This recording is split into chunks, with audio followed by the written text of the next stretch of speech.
아들 녀석 김윤대의 전화를 받은 것은 점심 식사를 마치고 볕 좋은 창가에 앉아 잠시 졸음을 쫓아내던 나른한 오후였습니다. 10년을 써서 손때 묻은 스마트폰 화면에 내 아들이라는 세 글자가 뜨는 순간 제 입가에는 저도 모르게 희미한 미소가 번졌지요. 하지만 수화기 너머로 들려오는 목소리는 영락없는 어린애의 꾀병 소리였습니다. 마흔을 훌쩍 넘긴 사내의 목소리라고는 믿기지 않을 만큼 나약하고 힘이 없었어요. 콧물을 훌쩍이는 소리를 배경음악처럼 깔고는 간밤의 찬바람을 좀 쐬었는지 온몸이 쑤시고 머리가 띵하다며 죽는 소리를 했습니다. 병원에는 가봤니? 약은 먹었고? 제 물음에 아들은 그저 응, 그냥 좀 쉬면 괜찮아지겠지. 엄마가 해준 뜨끈한 국물이 먹고 싶네라며 말끝을 흐렸습니다. 뻔하지요. 병원 갈 시간은 아깝고 어미의 정성 어린 손길은 공짜로 받고 싶다는 그 얄팍한 심산 말입니다. 자랄 때부터 그랬어요. 윤대는 늘 자기가 원하는 것을 직접 말하기보다 주변 사람이 알아서 챙겨주게끔 상황을 만드는데 능숙한 아이였습니다. 저는 속으로 길게 한숨을 내쉬었지만 어미라는 족쇄는 참으로 질기고 무거워서 녀석이 아프다는 소리 한마디에 마음 한구석이 여지없이 무너져 내렸습니다. 알았다. 맛있는 거 좀 해서 갈 테니 딴 생각 말고 꼼짝 말고 누워만 있으렴. 전화를 끊기가 무섭게 저는 자리를 털고 일어나 부엌으로 향했습니다. 낡았지만 언제나 정갈하게 정돈된 제 작은 부엌이 분주하게 돌아가기 시작했어요. 아들이 어릴 적부터 도시락 반찬으로 싸주면 가장 좋아했던 달콤 짭짤한 멸치볶음, 시금치를 데쳐 조물조물 무쳐낸 나물, 뿌리채소 특유의 아삭함이 살아있도록 정성껏 졸인 연근 조림까지 제 손이 보이지 않을 정도로 바쁘게 움직였습니다. 음식을 만드는 내내 제 머릿속은 아픈 아들에게 이걸 먹일 생각에 흐뭇함으로 가득했습니다.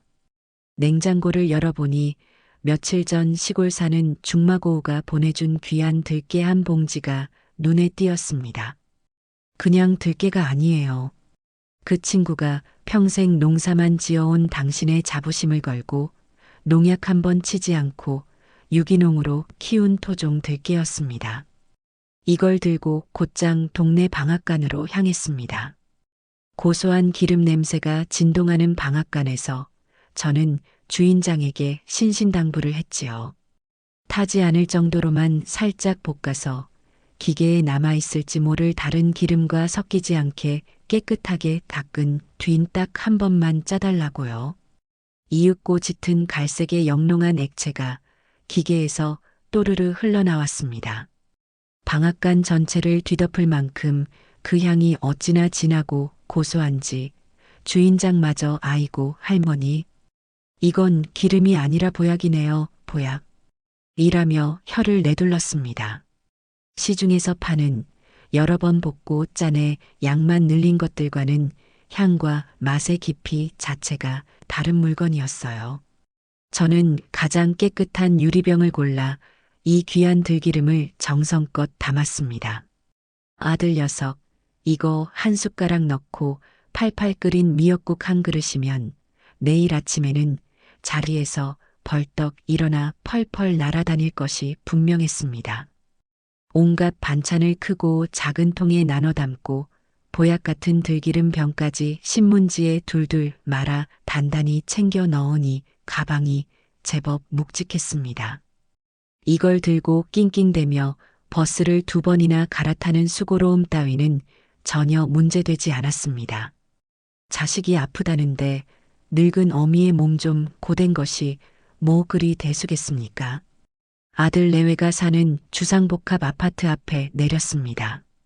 삐까번쩍한 건물 로비에 들어설 때마다 저는 늘 주눅이 들곤 했어요. 제 아들이 이런 좋은 집에 산다는 사실이 자랑스러우면서도 한편으로는 분수에 맞지 않는 삶을 사는 건 아닌지 걱정이 앞섰기 때문입니다. 현관 비밀번호를 누르고 집 안으로 들어서자 예상대로 며느리 조이네가 소파에 비스듬히 누워 값비싸 보이는 태블릿 PC를 들여다보고 있었습니다. 제가 들어서는 소리에도 그녀는 고개만 까딱 들어 저를 쳐다볼 뿐이었지요. 어머니, 오셨어요?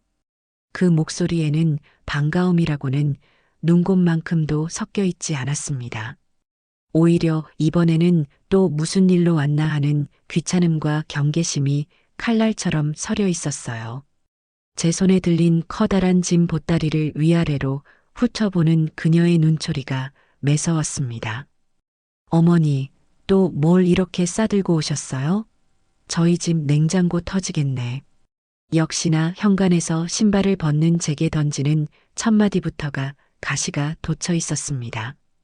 저는 애써 얼굴에 온화한 미소를 지으며 답했습니다. 윤대가 몸이 안 좋다기에 밑반찬 좀 해왔다. 니네 너도 같이 먹으렴. 아휴, 윤대 씨는 무슨. 그냥 꾀병이에요. 어제 부장님이랑 술 진탕 마시고 와서 뻗은 거지. 그리고 저희 집 냉장고 정말 작아서 더 들어갈 데도 없어요. 조이네는 화면에서 눈을 떼지도 않은 채 심드렁하게 말했습니다. 저는 못 들은 척 익숙하게 부엌으로 가 묵직한 가방을 식탁 위에 내려놓았습니다. 그리고 반찬통을 하나씩 꺼내 냉장고 문을 열었지요. 며느리의 말은 엄살이 아니었습니다. 양문형 냉장고 안은 온갖 음식물로 발 디딜 틈 없이 꽉 차 있었습니다. 백화점 식품관에서나 볼 법한 수입 치즈와 햄, 반도 먹지 않은 채 말라가는 유기농 채소들, 포장도 뜯지 않은 값비싼 디저트들이 뒤엉켜 있었어요. 이걸 보니 또 속에서 열불이 났지만 저는 입을 꾹 다물었습니다. 예전에 한번 음식은 먹을 만큼만 사서 바로바로 먹어야지. 이렇게 묵혀두면 다 쓰레기가 된다고 했다가 어머니, 요즘은 이렇게 사는 게 트렌드예요. 제 생활 방식에 간섭하지 마세요라는 쌀쌀맞은 대답만 들었기 때문입니다.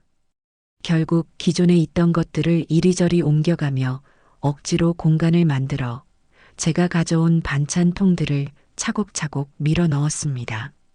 그 모든 과정을 소파에 누운 조이네는 마치 감시자처럼 날카로운 눈으로 지켜보고 있었습니다. 마지막으로 신문지에 쌓인 들기름 병을 손에 들었습니다. 이건 정말 귀한 것이니 아무데나 둘 수 없다는 생각에 냉장고 문 쪽 선반의 계란판 옆에 조심스럽게 넣어두었지요. 유리병이 선반에 닿으며 달칵하는 작은 소리가 났습니다. 바로 그 순간이었습니다. 등 뒤에서 얼음장처럼 차가운 조이네의 목소리가 날아와 박혔습니다. 어머니, 그거 왜 거기다 넣으세요? 저는 천천히 돌아보았습니다. 어느새 소파에서 일어난 며느리가 팔짱을 낀 채 저를 쏘아보고 있었습니다. 방금 전까지의 나른함은 온데간데없고 잔뜩 심기가 불편한 얼굴이었어요. 들기름은 냉장고에 둬야 산패가 안 되지. 밖에 두면 금방 맛이 변한단다.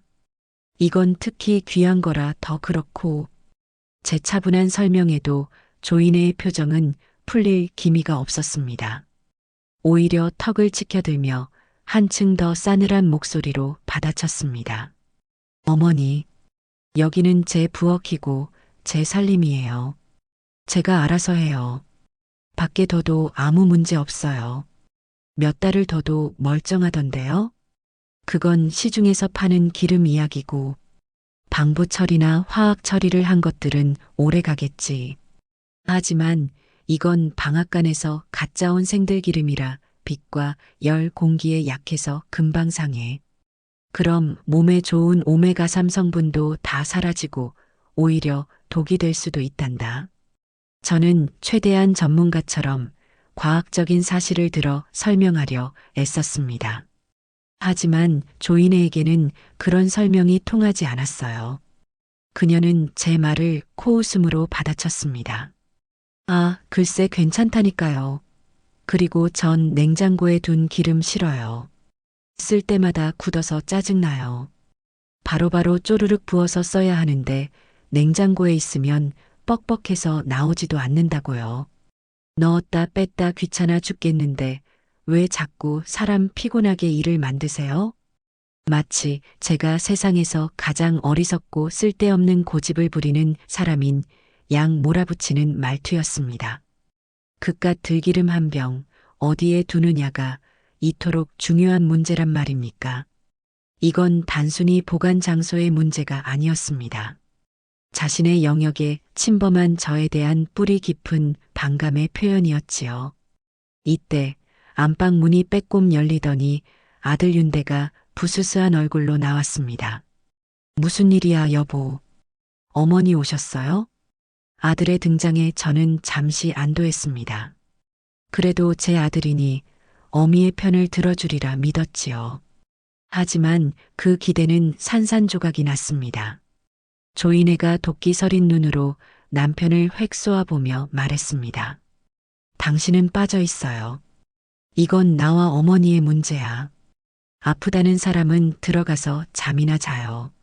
그 한마디에 덩치만 산만한 제 아들은 아무 말도 못하고 슬그머니 방으로 다시 들어가 버렸습니다. 굳게 닫히는 방문을 보며 제 가슴 한쪽이 서늘하게 무너져 내렸습니다. 저는 마지막 남은 인내심을 끌어모아 며느리를 타일렀습니다. 밖에 두면 정말 상하니까 그런 것인데 말이 너무 심하구나. 니들 건강 생각해서 그런 거지. 내가 무슨 다른 뜻이 있었겠니? 제 말이 끝나기 무섭게 조이네는 그동안 참아왔던 모든 불만을 터뜨리듯 고함을 질렀습니다. 교양 있는 척하던 평소의 모습은 온데간데 없었어요. 제 건강은 제가 챙겨요. 어머니는 어머니 건강이나 신경 쓰세요. 왜 자꾸 남의 살림에 끼어들어서 이래라 저래라 하시는 건데요? 제가 뭘 어떻게 놓든 뭘 먹고 어떻게 살든 제발 좀 신경 끄시라고요. 제가 어린애예요? 이걸 여기다 둬라, 저건 저기다 둬라, 사사건건 가르치려 드시는 거 저도 이제 지긋지긋해요. 그러더니 조이네는 성큼성큼 현관으로 걸어가 손잡이를 잡아 돌려 문을 활짝 열어 젖혔습니다. 명백한 축객령이자 제 존재 자체를 거부하는 몸짓이었지요. 제 살림에 감나라, 배나라 하실 거면 오지를 마세요. 그 순간 세상의 모든 소리가 멎는 듯 했습니다. 열린 문틈으로 차가운 복도의 공기가 칼날처럼 제 뺨을 스치고 지나갔습니다. 저는 아무 말도 할 수 없었습니다. 화가 나거나 서러운 감정보다 거대한 무력감과 함께 정신이 번쩍 드는 어떤 서늘한 깨달음이 저를 덮쳤습니다. 저는 천천히 며느리를 그리고 그녀가 열어젖힌 현관문을 바라보았습니다. 방에서는 여전히 아무런 기척이 없었어요. 제 아들 김윤대는 이 모든 상황을 이불 속에서 귀를 막고 숨죽이고 있을 것이 분명했습니다. 아내의 성화가 무서워 제 어미가 집에서 쫓겨나는 이 치욕적인 순간을 끝까지 외면하고 있는 것이지요. 그래, 이것으로 끝이구나. 더 이상 이 집의 문턱을 넘을 일도 이들에게 내 소중한 시간과 정성을 쏟아부을 이유도 없다는 것을 온몸의 세포 하나하나가 깨닫고 있었습니다. 평생을 자식 하나 성공시키겠다고 시장 바닥에서 억척같이 장사하며 살아온 세월, 남편 일찍 여의고 홀로 아들 키우며 겪었던 서름이 주마등처럼 스쳐 지나갔지만 이상하게 눈물은 한 방울도 나지 않았습니다. 오히려 차갑게 식은 머릿속에서 앞으로 해야 할 일들이 퍼즐처럼 명확하게 맞춰지기 시작했어요. 저는 조이네의 경멸 어린 얼굴을 한 번, 그리고 굳게 닫힌 아들의 방문을 마지막으로 한 번 쳐다본 뒤 아무런 대꾸도 없이 몸을 돌렸습니다. 제가 가져온 수많은 반찬통들, 그리고 저를 이 집에서 쫓겨나게 만든 그 귀한 들기름병 따위는 이제 더 이상 제 것이 아니었습니다. 미련 없이 현관을 나섰습니다. 등 뒤로 쾅 하고 무정하게 닫히는 문소리가 제 길고 길었던 희생의 나날에 마침표를 찍는 소리처럼 들렸습니다. 아파트 복도를 걸어 나와 엘리베이터 버튼을 눌렀습니다.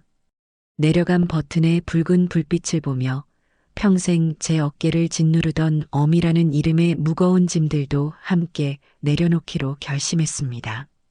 내가 피땀 흘려 모은 내 재산, 오롯이 나를 위해 써야 할 내 남은 인생. 그 모든 것의 주인은 바로 나 박명순이어야 했습니다. 저들이 나를 돈 나오는 기계 혹은 언젠가는 재산을 물려주고 사라져야 할 늙은이로 취급하는 것을 더는 용납할 수 없었습니다. 띵 하는 맑은 소리와 함께 엘리베이터 문이 열렸습니다. 저는 텅 빈 엘리베이터에 올라타 망설임 없이 1층 버튼을 눌렀어요. 엘리베이터가 서서히 하강하는 그 짧은 시간 동안 제 인생의 새로운 계획서가 머릿속에서 맹렬하게 쓰이고 있었습니다. 1층에 도착하는 소리와 함께 제 인생의 낡고 구차했던 일막도 완벽하게 막을 내렸습니다. 아들 내외의 집에서 쫓겨나듯 나온 저는 차가운 밤 공기에 잠시 숨을 골랐습니다. 어디로 가야 할까? 70평생 이런 식으로 길바닥에 나앉아 본 적이 없었지요. 친척이나 친구에게 연락할까 잠시 고민했지만 이내 고개를 저었습니다. 이 나이에 자식에게 쫓겨났다는 구차한 사연을 늘어놓고 싶지 않았어요. 동정받고 싶지도 제 꼴을 초라하게 보이고 싶지도 않았습니다. 제 자존심이 허락하지 않는 일이었어요. 발걸음은 정처 없이 밤거리를 헤맸습니다. 휘황찬란한 도시의 불빛들이 오히려 제 마음을 어지럽혔어요. 그때 길 건너편에 번쩍이는 24시 찜질방 간판이 눈에 들어왔습니다. 그래, 저기다. 뜨끈한 방에 몸을 지지고 땀을 흠뻑 빼고 나면 이 무겁고 차가운 마음도 조금은 가벼워질지 모른다는 생각이 들었습니다. 찜질방에 들어서자 후끈한 열기와 사람들의 웅성거리는 소리가 저를 맞았습니다. 카운터에 10,000원짜리 한 장을 내밀고 옷과 수건, 그리고 락커 키를 받았습니다. 탈의실로 들어가 주름진 몸을 씻어내고 찜질복으로 갈아입는 과정은 마치 낡고 해진 과거의 허물을 벗어 던지는 하나의 의식처럼 느껴졌습니다. 락커에 제 겉옷과 얼마 되지 않는 소지품을 넣고 문을 잠그는 순간 저는 제 인생의 한 페이지를 완벽하게 닫아버린 기분이었습니다. 넓은 중앙홀에는 이미 많은 사람들이 저마다의 자세로 휴식을 취하고 있었어요. 가족 단위로 온 사람들, 친구와 함께 온 젊은이들, 그리고 저처럼 혼자 조용히 시간을 보내는 이들도 보였습니다. 저는 그 누구에게도 시선을 주지 않고 가장 온도가 높은 황토방으로 향했습니다. 문을 열자마시 뜨거운 열기가 훅 끼쳐왔어요. 방 안에는 이미 몇몇 사람들이 자리를 잡고 땀을 빼고 있었습니다. 저도 구석에 자리를 잡고 앉아 조용히 눈을 감았습니다. 뜨거운 열기가 온몸을 감싸자 굳어있던 근육이 풀리면서 동시에 온갖 생각들이 피어오르기 시작했습니다. 조이네, 제 며느리의 그 경멸에 찬 눈빛이 자꾸만 눈앞에 어른거렸어요. 그깟 들기름이 뭐라고. 아니, 사실 문제는 들기름이 아니라는 것을 저는 이미 알고 있었습니다. 들기름은 그저 기폭제였을 뿐이지요. 결혼 초부터 며느리는 저를 탐탁지 않게 여겼습니다. 시장에서 장사하며 악착같이 돈을 모은 저를 배우지 못하고 교양 없는 시어머니라며 속으로 무시한다는 것을 왜 몰랐을까요? 아들 윤대에게는 세상 없이 상냥한 척했지만 둘만 있을 때면 은근한 말과 행동으로 제 속을 긁어대곤 했습니다. 한 번은 손녀의 100일잔치 때였습니다. 저는 평생 모은 돈을 털어 아이에게 순금 돌 반지를 선물했어요. 그런데 며느리는 그 반지를 받아들고는 고맙다는 말 대신 어머니, 요즘은 이런 거 안 해요. 나중에 애 크면 펀드나 주식으로 주시는 게 훨씬 현명한 투자예요라고 말하지 않았겠습니까? 제 정성은 시대에 뒤떨어진 촌스러운 행동이 되었고 그 말에 담긴 차가운 계산 속에 저는 할 말을 잃었습니다. 그때 깨달았지요. 아, 이 아이는 나를 가족으로 보는 것이 아니라 아들의 재산을 관리하는 하나의 변수 정도로 여기고 있구나. 또 한 번은 제가 정성껏 담근 김장김치를 한 통 가득 가져다 주었을 때였습니다. 며느리는 고맙다며 김치를 받았지만 며칠 뒤 아들 집에 가보니 제가 준 김치는 베란다 구석에 그대로 처박혀 있었습니다. 대신 냉장고에는 백화점에서 산 포장김치가 떡하니 자리를 잡고 있었어요. 제가 아니, 이 김치는 왜 안 먹고? 라고 묻자 며느리는 어머니, 죄송해요. 어머니 김치는 제 입맛에는 좀 짜서요. 그리고 윤대 씨도 사 먹는 김치가 더 깔끔하다고 하더라고요라며 웃었습니다. 그 웃음 뒤에 숨겨진 당신의 음식은 촌스럽고 입에 맞지 않는다는 모욕적인 메시지를 제가 읽지 못했을 리 없습니다. 땀이 비 오듯 흘러내렸습니다. 몸속의 노폐물과 함께 마음속에 쌓여있던 우라와 서름도 함께 빠져나가는 기분이었습니다. 그래, 잘됐다. 오늘 이 일이 없었더라면 나는 아마 죽는 날까지 저들의 무시와 냉대를 견디며 언젠가는 알아주겠지 하는 헛된 기대를 품고 살았을지도 모릅니다. 오늘 밤 저는 제 인생의 방향키를 제 손으로 되찾은 것입니다. 황토방에서 나와 시원한 식혜 한 잔과 구운 계란 2개를 샀습니다. 평소 같으면 돈 아깝다고 생각했을 테지만 오늘은 망설이지 않았어요.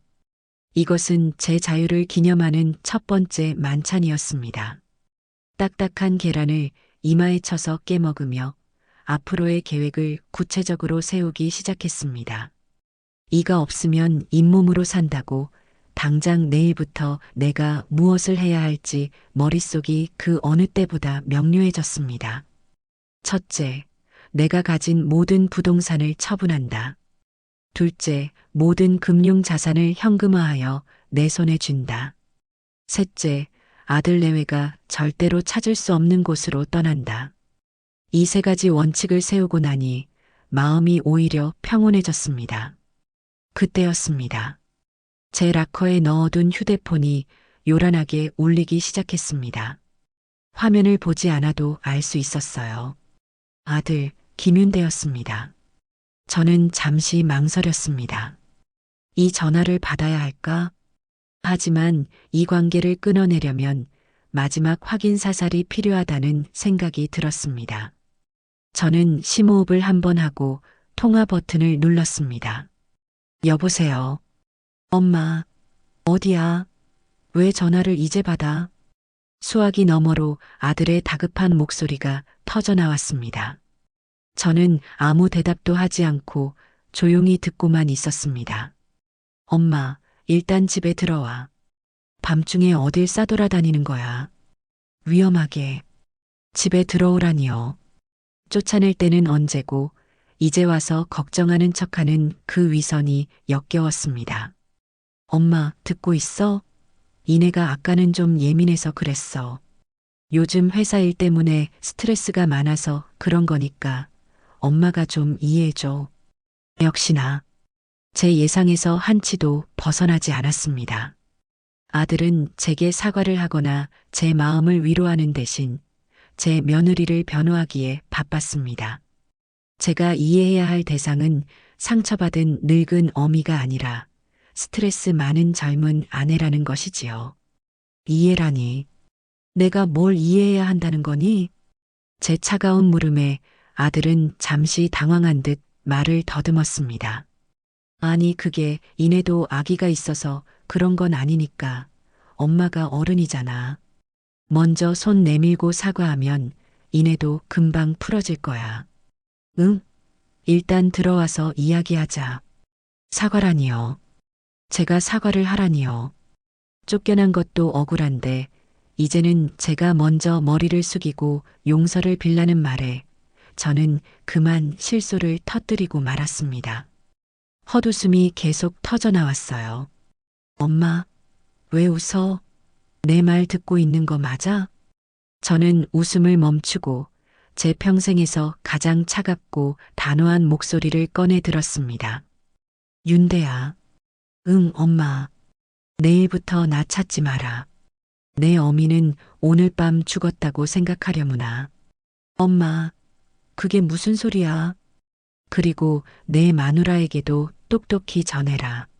그깟 들기름 한 병의 시어미를 내쫓은 대가가 얼마나 혹독한 것인지 앞으로 뼈저리게 느끼게 될 거라고. 내가 평생 모은 재산 단 1원도 너희에게 줄 생각 없으니 이제부터는 너희들 힘으로 알아서들 잘 살아보라고 말이다. 저는 제 할 말만 하고는 아들이 무어라 더 소리치기 전에 통화 종료 버튼을 눌렀습니다. 그리고 곧바로 휴대폰 전원을 꺼버렸어요. 찜질방의 소란스러움 속에서 저는 완벽한 고요함을 느꼈습니다. 모든 것이 끝났습니다. 이제 정말 돌아갈 다리는 없어요. 저는 수면실로가 가장 구석진 자리에 몸을 누였습니다. 주변에서는 사람들의 코 고는 소리, 뒤척이는 소리가 들려왔지만 제 마음은 호수처럼 고요했습니다. 내일 아침이 밝으면 저는 새로운 사람으로 다시 태어날 것입니다. 누구의 아내도 누구의 어머니도 아닌 오롯이 박명순이라는 이름의 한 인간으로 말입니다. 그 생각에 저는 70평생 처음으로 깊고 평온한 잠에 빠져들 수 있었습니다. 제 인생 이막의 서늘하고도 통쾌한 계획이 뜨거운 찜질방의 열기 속에서 단단하게 연그러가고 있었습니다. 찜질방에서 맞이한 아침은 생각보다 상쾌했습니다. 밤새 흘린 땀 덕분인지 몸은 날아갈 듯 가벼웠고 머리는 얼음물에 씻은 듯 맑았습니다. 더 이상 나를 올가매는 것은 아무것도 없다는 해방감이 온몸을 감쌌어요. 저는 간단히 샤워를 마치고 어젯밤 입었던 그 옷을 다시 입었습니다. 어제와 같은 옷이었지만 그 옷을 입은 박명순은 어제의 박명순이 아니었습니다. 찜질방을 나서자마자 저는 근처 휴대폰 대리점으로 향했습니다. 그리고 망설임 없이 쓰던 번호를 해지하고 새 번호로 바꿨어요. 수십 년간 나를 얽어매던 모든 관계와 인연을 단번에 끊어내는 상징적인 행위였습니다. 새 휴대폰을 손에 쥐자 비로소 제가 완벽하게 새로운 세상으로 넘어왔다는 실감이 났습니다. 제 첫 번째 전화는 평소 알고 지내던 부동산 중개인에게였습니다. 그는 제가 젊었을 적 시장에서 노점을 할 때부터 봐온 제법 신뢰가 가는 사람이었지요. 사장님, 저 박명순입니다. 잘 지내시지요? 아이고, 사모님. 그럼요. 웬일이세요, 이른 아침부터. 다름이 아니라 제가 가진 아파트랑 시내에 있는 작은 상가 건물 있잖아요. 그거 둘 다 최대한 빨리 좀 처분해야겠습니다. 제 말에 수화기 너머의 중개인은 숨을 헉 들이켜는 듯 했습니다. 네. 아니, 사모님, 그게 무슨 말씀이세요? 그 알짜배기들을 갑자기 왜요? 무슨 급한 일이라도 생기셨어요? 급한 일은 아니고요. 그냥 제 개인적인 사정입니다. 그러니 이유는 묻지 마시고 시세보다 조금 싸게 내놓더라도 좋으니 이번 달 안으로 모든 계약이 끝날 수 있도록 좀 서둘러 주세요. 아니, 사모님, 지금 부동산 경기도 안 좋은데 그렇게 급하게 내놓으면 제 값을 못 받습니다. 최소한 몇 천만 원은 손해 보실 텐데요. 조금만 기다리시면. 그의 말을 끊고 제가 단호하게 말했습니다. 사장님, 저한테는 지금 몇 천만 원보다 제 시간이 더 중요합니다. 손해는 제가 감수할 테니 사장님은 제가 부탁드린 대로 가장 빠른 매수자를 찾아주시기만 하면 됩니다. 수수료는 법정 요율보다 두둑하게 챙겨드릴게요. 제 목소리에 담긴 결심을 읽었는지 중개인은 더 이상 아무것도 묻지 않고 알겠습니다, 사모님. 사모님 뜻이 그러시다면 제가 발에 땀나도록 뛰어보겠습니다라고 대답했습니다. 전화를 끊고 저는 제 집으로 향했습니다. 어젯밤 이후 처음으로 마주하는 공간이었습니다. 현관문을 열고 들어선 집은 적막감에 휩싸여 있었어요. 평생을 쓸고 닦으며 정붙이고 살아온 공간이었지만 이제는 그저 낯선 시멘트 덩어리처럼 느껴졌습니다. 저는 곧장 베란다로 가 창고 깊숙이 넣어두었던 커다란 박스들을 꺼냈습니다. 이제 과거와의 진짜 작별을 할 시간이었습니다. 저는 집안의 모든 물건을 3가지 기준으로 나누기 시작했습니다. 가져갈 것, 기부할 것, 버릴 것. 가져갈 것은 놀라울 정도로 적었습니다. 낡은 앨범 몇 권과 돌아가신 남편의 유품인 낡은 손목시계, 그리고 제가 평생 돈을 모아온 낡은 가계부 몇 권이 전부였습니다. 나머지는 모두 기부하거나 버려야 할 것들이었어요. 거실 중앙에 자리 잡은 낡은 소파에 앉아 앨범을 펼쳤습니다. 앨범 속에는 젊은 시절의 저와 남편 그리고 갓난아기였던 아들 윤대의 모습이 담겨 있었습니다. 사진 속의 저는 고된 삶에도 불구하고 환하게 웃고 있었어요. 그때는 가난했지만 희망이 있었기 때문입니다. 아들만 잘 키우면 내 고생도 언젠가는 빛을 보리라 믿었지요. 하지만 사진 속의 그 순진했던 여자는 이제 세상에 없었습니다. 저는 그 사진을 잠시 들여다보다가 아무 미련 없이 버릴 것 더미 위로 던져버렸습니다. 추억은 때로 짐이 되기도 하는 법이니까요. 아들 윤대가 어릴 적 받아온 상장들, 삐뚤빼뚤한 글씨로 쓴 엄마 사랑해요라는 편지들, 낡은 장난감들. 예전 같았으면 하나하나 먼지를 털어내며 추억에 잠겼을 테지만 지금의 제게는 그저 낡은 종이 쪼가리와 플라스틱 쓰레기에 불과했습니다. 저는 그 모든 것을 커다란 쓰레기 봉투에 망설임 없이 쓸어 담았습니다. 마음 한구석이 시큰거렸지만 이 감정 또한 곧 지나가리라는 것을 알았습니다. 골마 터진 상처를 치료하려면 먼저 그 고름을 깨끗이 짜내야 하는 법이니까요. 짐 정리가 어느 정도 끝나자 저는 제 인생에서 가장 중요한 장소로 향했습니다. 바로 평생을 거래해온 은행이었습니다. 은행에 들어서자 저를 알아본 VIP 창구의 지점장이 달려나왔습니다. 어이구, 박명순 여사님, 어서 오십시오. 미리 연락이라도 주시지 그러셨어요. 지점장님, 바쁜데 미안합니다. 제가 오늘 처리할 일이 좀 많아서요. 저는 그의 안내를 받아 안쪽 상담실로 들어갔습니다. 그리고 자리에 앉자마자 본론을 꺼냈습니다. 제가 가진 모든 예금과 적금, 펀드를 오늘 당장 전부 해지하고 싶습니다. 전부 현금으로 인출할 수 있도록 준비해 주세요. 제 말에 지점장은 마시려던 차를 내려놓으며 눈을 동그랗게 떴습니다.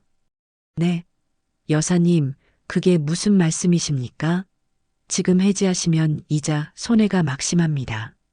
특히 펀드는 지금 시장이 안 좋아서 원금 손실까지 보실 수 있습니다.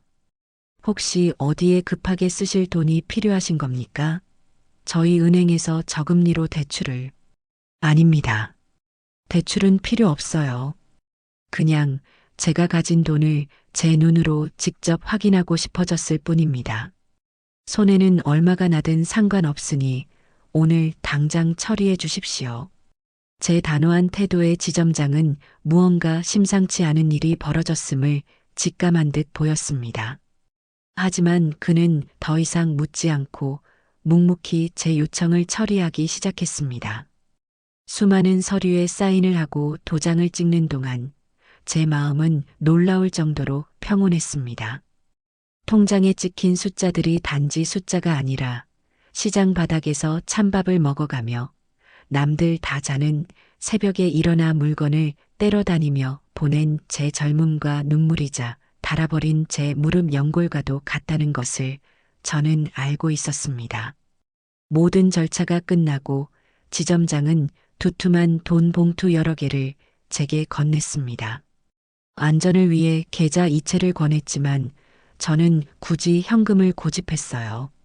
이 돈의 무게를 제 손으로 직접 느껴보고 싶었기 때문입니다. 여사님, 정말 괜찮으시겠습니까? 혹시 자제분들하고 무슨 일이 있으신 거라면. 걱정스러운 얼굴의 지점장에게 저는 희미하게 웃으며 말했습니다. 지점장님, 걱정 마세요. 제 인생에서 가장 신나는 일을 준비하는 중이랍니다. 이제부터 저를 위해 쓸 겁니다. 아주 화려하고 멋지게 말이지요. 은행을 나서는 제 발걸음은 구름 위를 걷는 듯 가벼웠습니다.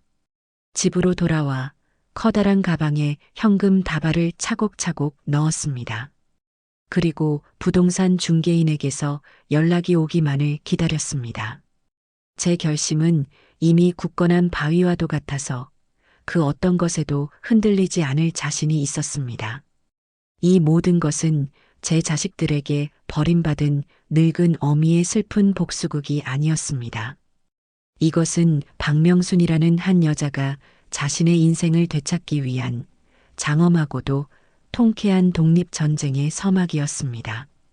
부동산 중개인의 능력은 제가 생각했던 것보다 훨씬 뛰어났습니다. 제가 집과 상가를 내놓은 지 불과 사흘 만에 그는 2건의 계약을 모두 성사시켰습니다. 시세보다 급하게 내놓은 탓에 제값을 다 받지는 못했지만 제게는 그깟 돈 몇 푼보다 시간이 훨씬 중요했기에 만족스러운 결과였어요. 계약서에 마지막으로 도장을 찍고 제 통장에 상상도 못할 만큼의 큰 돈이 들어온 것을 확인하는 순간 저는 비로소 완벽한 자유를 얻었음을 실감했습니다. 집을 비워주기 전까지 저는 근처의 허름한 모텔에 임시 거처를 마련했습니다. 평생을 내 집에서만 살아온 제게는 낯선 경험이었지만 오히려 홀가분하고 편안했습니다. 좁은 모텔방 침대에 누워 저는 태블릿 PC로 앞으로 제가 살아갈 새로운 보금자리를 물색하기 시작했습니다. 제 선택은 처음부터 확고했어요. 바로 섬이었습니다. 아들 내외가 절대로 저를 찾아낼 수 없는 곳, 도시의 소음과 복잡한 인간관계로부터 완벽하게 벗어날 수 있는 곳. 그곳은 섬이어야만 했습니다. 저는 우리나라 남해안과 서해안의 모든 섬을 검색하기 시작했습니다. 너무 유명한 관광지는 피하고 싶었어요. 제가 원하는 곳은 화려한 리조트가 아니라 그저 평범한 사람들이 낚시하고 밭을 일구며 살아가는 조용하고 한적한 삶의 터전이었습니다. 며칠 밤낮으로 손품을 판 끝에 저는 몇 군데의 후보지를 정했습니다. 그리고 그 중에서도 가장 마음이 끌리는 한 곳이 있었어요. 전라남도의 어느 군에 속한 작은 섬이었습니다. 그 섬의 위성 사진을 보니 해안선을 따라 작은 마을이 옹기종기 모여 있었고 섬 중앙에는 푸른 산이 자리 잡고 있었습니다. 보는 것만으로도 마음이 평온해지는 풍경이었지요. 한편 제가 그렇게 새로운 인생을 설계하는 동안 아들 내외는 서서히 패닉에 빠져들고 있었습니다. 처음 며칠은 제가 의뢰 그랬던 것처럼 어디 가서 화를 시키고 나면 제 발로 돌아올 것이라고 생각했던 모양입니다. 하지만 제 전화는 계속 꺼져 있고 며칠이 지나도 아무런 소식이 없자 그제야 무언가 잘못되었다는 것을 깨닫기 시작한 것이지요. 결국 그들은 제 집으로 찾아왔습니다. 아마도 제가 집에서 알아누워 있기라도 한 줄 알았겠지요. 하지만 그들을 맞이한 것은 굳게 닫힌 현관문과 그 위에 큼지막하게 붙어 있는 금매 계약 완료라고 쓰인 부동산 스티커였습니다. 저는 그들의 반응을 직접 보지는 못했지만 부동산 중개인을 통해 전해 들을 수 있었습니다. 중개인의 말에 따르면 아들 윤대는 그 스티커를 보고는 얼굴이 새하얗게 질려 그 자리에 주저앉을 뻔했다고 합니다. 며느리 조인애는 믿을 수 없다는 듯 소리를 지르며 당장 집주인에게 연락하라고 중개인에게 윽박질렀다고 해요. 아니, 이게 무슨 소리예요? 우리 어머니 집인데 누가 마음대로 팔아요. 당장 취소해요, 빨리. 중개인은 어이없다는 듯 대답했다고 합니다. 아니, 사모님, 무슨 말씀을 하시는 겁니까? 집주인이신 박명순 여사님께서 직접 저에게 의뢰하셨고 본인 의사에 따라 정상적으로 체결된 계약입니다. 이제 와서 어떻게 취소를 합니까? 그제야 상황 파악이 된 아들 내외는 제게 미친 듯이 전화를 걸기 시작했습니다. 하지만 제 예전 번호는 이미 없는 번호였고 그들은 저와 연락할 방법이 없다는 사실에 절망했습니다. 그날 저녁 저는 모텔방에서 조용히 TV를 보고 있었습니다. 그때 모르는 번호로 전화가 걸려왔어요. 아마도 부동산 중개인을 닥달해 제 새 번호를 알아낸 모양이었습니다. 저는 잠시 망설이다가 이 지긋지긋한 관계의 마지막 마침표를 찍기 위해 통화 버튼을 눌렀습니다. 여보세요. 엄마, 엄마 맞지? 도대체 이게 무슨 짓이야? 왜 집을 팔아? 우리랑 상의도 없이. 수화기 너머로 아들의 격앙된 목소리가 터져 나왔습니다. 그 목소리에는 저에 대한 걱정은 단 한 톨도 없었어요. 오직 자신들의 미래 재산이 사라졌다는 것에 대한 분노와 당혹감만이 가득했습니다. 상의라니. 내 집을 내가 파는데 누구랑 상의를 해야 한다는 말이니? 엄마, 그 집이 어떻게 엄마 혼자만의 집이야. 아빠랑 평생 같이 모은 돈으로 산 집이고 당연히 나한테 물려줘야 할 집이잖아. 그런데 어떻게 우리한테 말 한마디 없이 팔아버릴 수가 있어. 아들의 그 뻔뻔한 말에 저는 기가 막혀 헛웃음이 나왔습니다. 윤대야, 착각하지 마라. 그 집은 내 아버지가 돌아가신 후 내가 시장에서 밤낮으로 일해서 오롯이 내 힘으로 지켜내고 키워낸 내 재산이다. 그리고 내가 아직 살아있는데 누가 누구에게 무얼 물려준다는 거니? 너는 내가 빨리 죽어서 그 집을 차지하기라도 바랐던 것이냐? 제 싸늘한 일침에 아들은 잠시 말을 잃었습니다. 그때 수화기 너머에서 전화기를 빼앗는 소리가 들리더니 곧바로 며느리 조인애의 찢어지는 듯한 목소리가 제 귀를 파고들었습니다. 어머니, 지금 저희한테 복수하시는 거예요? 그깟 들기름 때문에 삐치셔서 지금 이 난리를 치시는 거냐고요. 제정신이세요? 당장 계약 물으세요. 안 그러면 저희가 가만히 안 있을 거예요. 상속 재산임의 처분으로 고소할 수도 있다고요. 상속 재산이라니요. 고소라니요. 저는 그 말에 더 이상 분노를 느끼지도 못했습니다. 그저 저런 것들을 자식이라고 가족이라고 품고 살았던 제 지난 세월이 한심하고 가여울 뿐이었습니다. 저는 깊은 한숨을 내쉬고 제 인생에서 가장 조용하고도 단호한 목소리로 마지막 말을 건넸습니다. 이내야. 네. 너는 내가 평생 모은 재산이 탐났던 것이지 이 늙은 시어미가 필요했던 것은 아니지 않니? 내 소원대로 이제 나는 너희 인생에서 완벽하게 사라져 주마. 내 재산도 함께 가지고 말이다. 그러니 다시는 나를 찾을 생각도 말고 내게 연락할 생각도 말거라. 그리고 고소는 마음대로 하려무나. 내 재산을 내가 쓰겠다는데 세상 어느 법이 나를 막을 수 있을지 나도 궁금하구나. 저는 그 말을 끝으로 망설임 없이 통화 종료 버튼을 눌렀습니다. 그리고 곧바로 아들과 며느리의 번호를 차단 목록에 추가했어요. 이제 정말 모든 것이 끝났습니다. 더 이상 저를 괴롭힐 수 있는 사람은 이 세상에 아무도 없었습니다. 저는 자리에서 일어나 창밖을 보았습니다. 어두운 모텔 창 너머로 도시의 불빛이 아득하게 펼쳐져 있었습니다. 저 불빛 속 어딘가에서 아들 내외는 자신들이 놓쳐버린 재산을 아까워하며 발을 동동 구르고 있겠지요. 그 모습을 상상하니 어쩐지 씁쓸하면서도 통쾌한 기분이 들었습니다. 저는 내일 아침 제가 점찍어둔 그 섬으로 떠나는 첫 배를 타기로 결심했습니다. 제2의 인생이 드디어 진짜 막을 올리고 있었습니다. 서울에서의 모든 것을 정리한 다음 날 저는 새벽 첫 차를 타고 남쪽으로 향했습니다. 커다란 여행 가방 하나가 제 전 재산의 일부이자 새로운 인생의 시작을 함께할 동반자였습니다. 버스 차창 밖으로 쉴 새 없이 지나가는 풍경을 보며 제 마음은 이상하리만치 고요했습니다.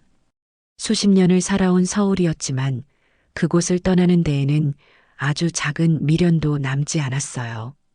마치 오랫동안 맞지 않는 옷을 입고 있다가 드디어 벗어 던진 듯한 시원함만이 온몸을 감쌌습니다.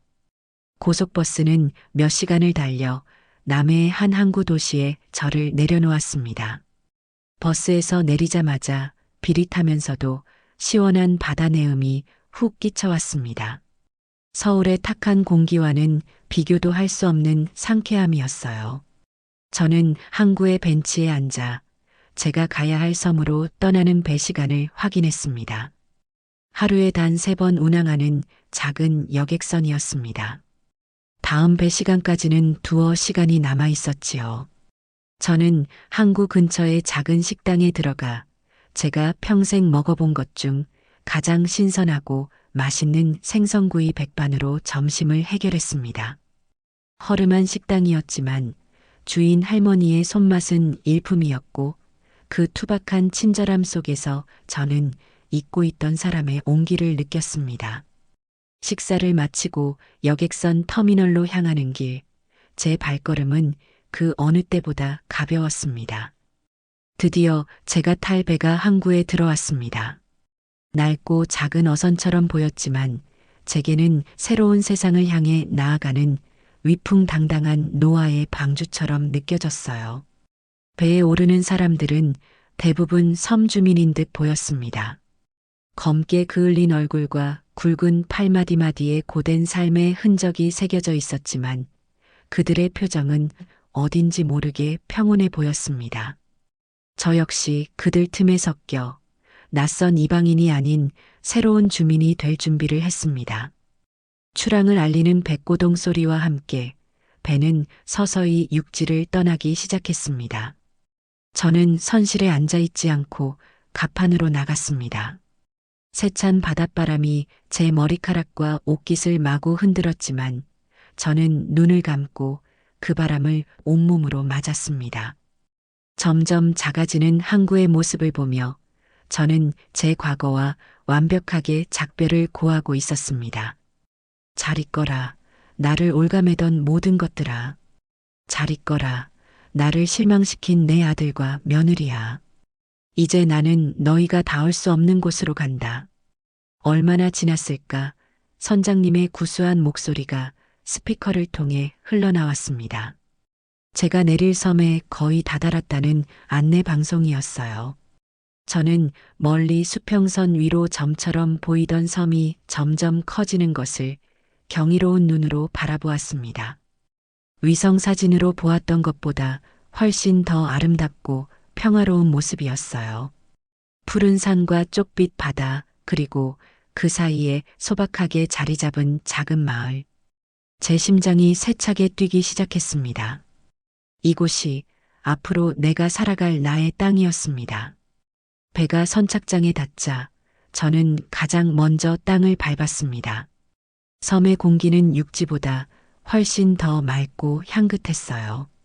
흙과 풀 그리고 바다의 냄새가 뒤섞여 형용할 수 없는 평온함을 안겨주었습니다. 저는 일단 마을의 이장님을 찾아가기로 마음먹었습니다. 낯선 곳에 정착하기 위해서는 그곳의 어른에게 먼저 인사를 드리고 도움을 청하는 것이 순리라고 생각했기 때문입니다. 마을 사람들에게 물어물어 찾아간 이장님의 집은 마을 가장 안쪽에 자리한 소박한 시골집이었습니다.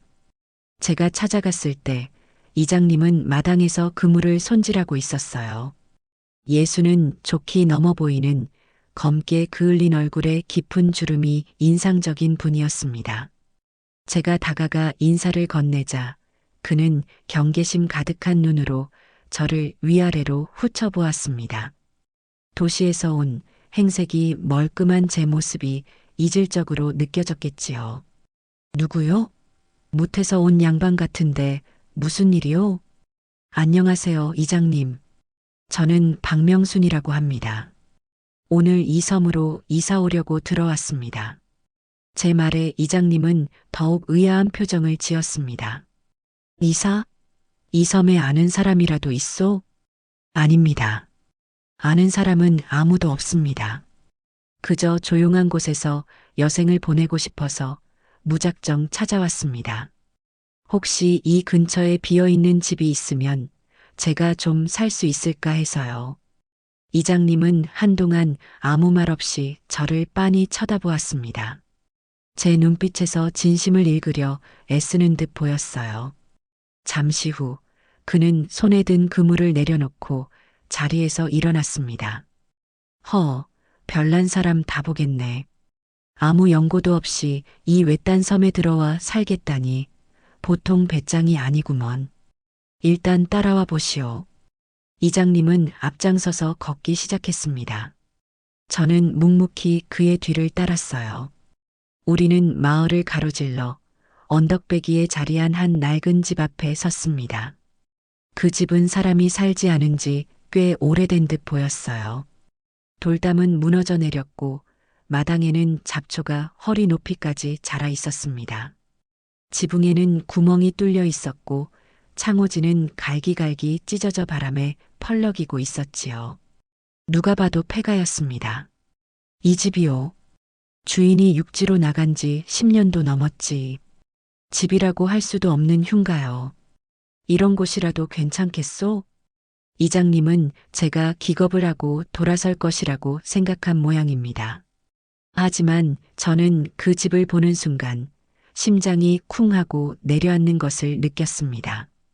비록 지금은 흉물스러운 모습이었지만 제 눈에는 그 집의 진정한 가치가 보였기 때문입니다.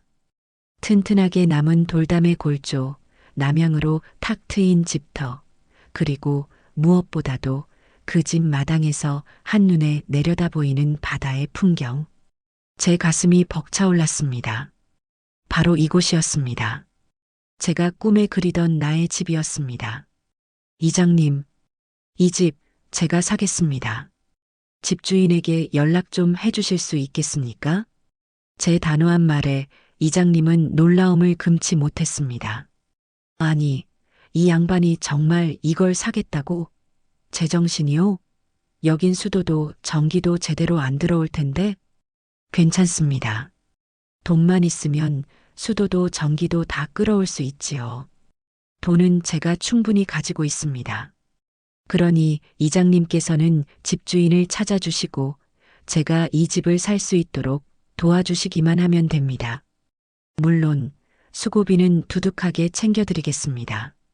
저는 제 가방에서 현금 5만 원권 다발 하나를 꺼내 이장님의 손에 쥐어드렸습니다. 그는 잠시 망설이다가 제 눈빛에 담긴 확신을 읽고는 이내 돈을 받아들었습니다. 알겠소.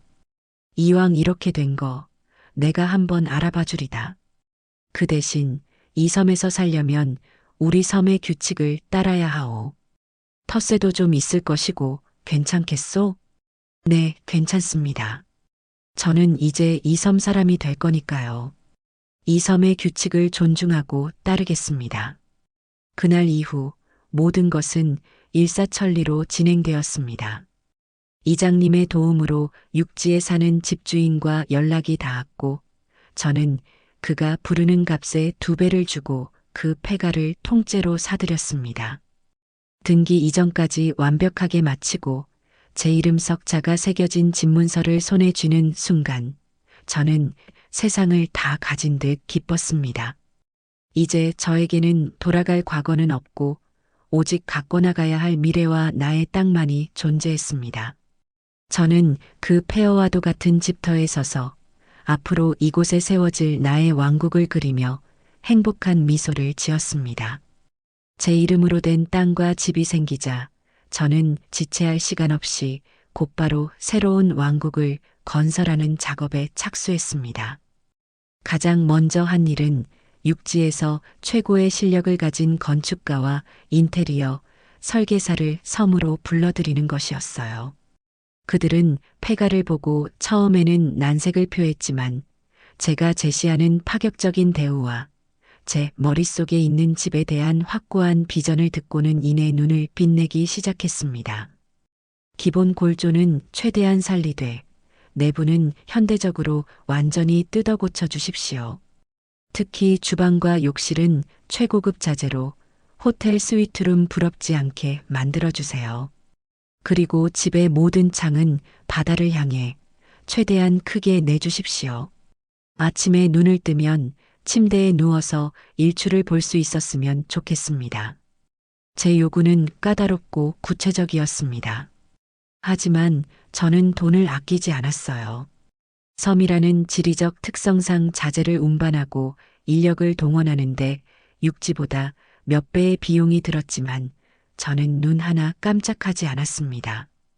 이것은 단순히 집을 짓는 것이 아니라 지난 70년의 고된 세월을 보상받고 짓밟혔던 제 자존심을 다시 세우는 신성한 의식과도 같았기 때문입니다.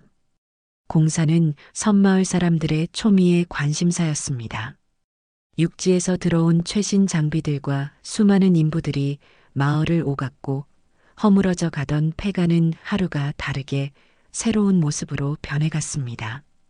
마을 사람들은 저를 못해서 온 돈 많은 과부 할망이라 수군거리며 호기심과 경계심이 뒤섞인 눈으로 저를 지켜보았습니다. 저는 그들의 시선을 피하지 않았습니다. 오히려 공사 현장에 매일같이 나가 인부들의 식사와 간식을 직접 챙기고 마을 사람들을 만날 때마다 먼저 다가가 인사를 건넸습니다. 처음에는 쭈뼛거리던 그들도 제가 꾸밈 없고 털털한 사람이라는 것을 알게 되면서 조금씩 마음의 문을 열기 시작했어요. 특히 마을 부녀회장과는 금세 친해져 저녁마다 막걸리 잔을 기울이는 사이가 되었습니다. 몇 달 후 드디어 저의 집이 완성되었습니다. 허름했던 폐가는 온데간데없고 그 자리에는 전통적인 돌담과 현대적인 통유리가 조화를 이룬 가림처럼 아름다운 집이 들어서 있었습니다. 집 안으로 들어서면 넓은 거실의 통유리창 너머로 푸른 바다가 한 폭의 그림처럼 펼쳐져 있었고 최신식 설비를 갖춘 주방은 그 어떤 요리라도 만들 수 있을 것 같았습니다. 저는 제 왕국의 완공을 기념하기 위해 섬마을 사람들을 모두 초대하여 성대한 집들이를 열었습니다. 육지에서 최고급 한우와 신선한 해산물을 잔뜩 주문했고 실력 있는 출장 요리사까지 불렀어요. 집 앞마당에는 커다란 천막이 쳐졌고 마을 사람들은 제 집의 규모와 화려함에 입을 다물지 못했습니다.